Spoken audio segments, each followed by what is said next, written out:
You are a Mongol general. You have seen cities burn until the horizon glowed red for days. You have heard screams so constant they became background noise. You have watched rivers clog with bodies and learned to step over the dead without slowing your horse. Violence no longer affects you until this moment. It is the year 1220. You stand inside the ruins of one of the greatest cities on earth. Its walls have fallen, its soldiers are dead, its gods are silent. And now you watch your Khan, the man you would follow into hell itself, give an order. Not shouted, not emotional, not fueled by rage. It is calm, measured, administrative. And for the first time in your hardened life, you feel something you thought had died inside you long ago. Not fear of violence, you are used to violence. Fear of the system behind it. Because what Genghis Khan does next is not chaos. It is not barbarism. It is lawful. It is organized. It is justified.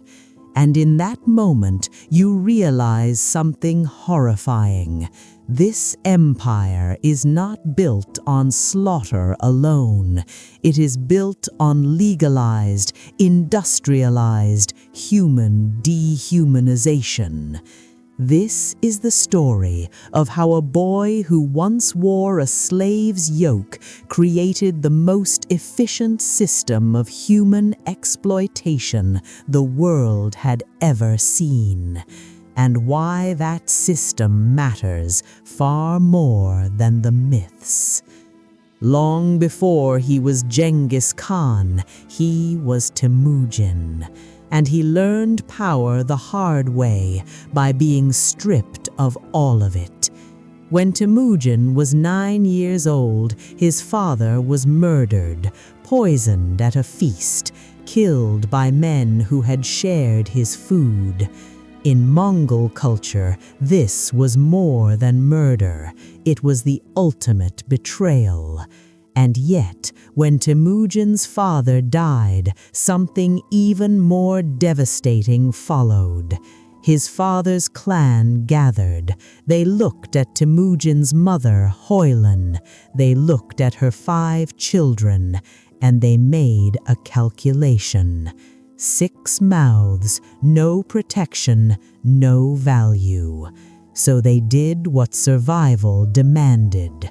They abandoned them, rode away, left them to die on the frozen steppe. Temujin watched the only society he had ever known choose efficiency over loyalty. That lesson never left him. Hoylan kept her children alive through desperation, digging roots, trapping animals, eating what should never be eaten. But Temujin learned something deeper. Every oath is conditional. Every tradition collapses under pressure. Power is the only constant. Years later, Temujin was captured by a rival clan. They did not kill him. They did something worse. They placed a wooden kangu around his neck and arms, a device used for animals. He could not lie down, could not feed himself, could not wipe his face.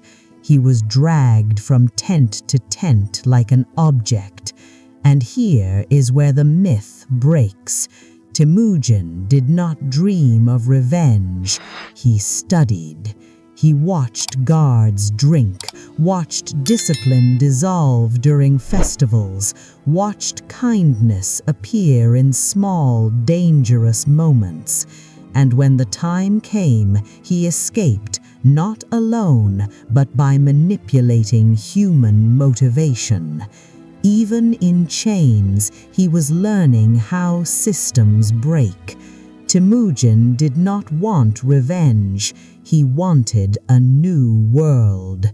Traditional Mongol society was built on clans and blood.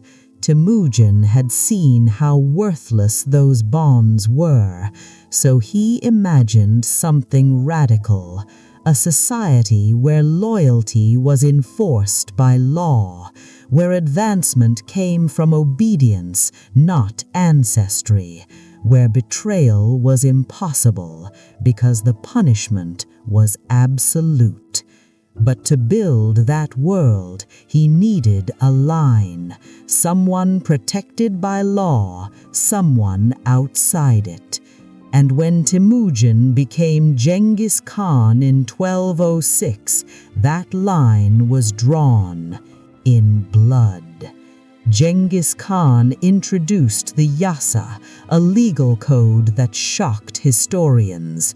It banned kidnapping women, granted religious freedom, created a meritocracy, declared all children legitimate, and most importantly, no Mongol could ever be enslaved.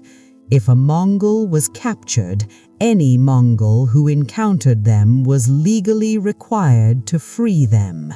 But here is the detail most people miss. Every protection applied only to Mongols.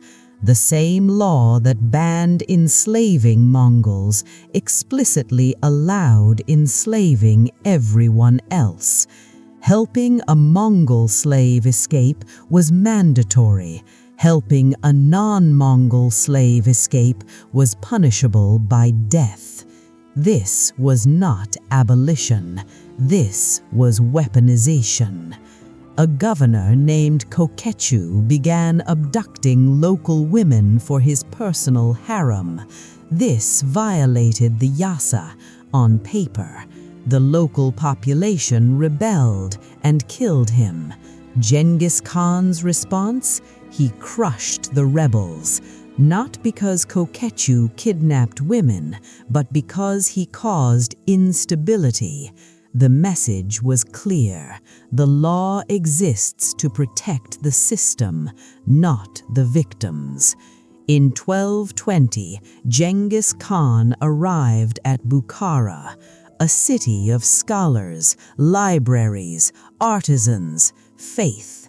After its fall, there was no chaos. There was sorting.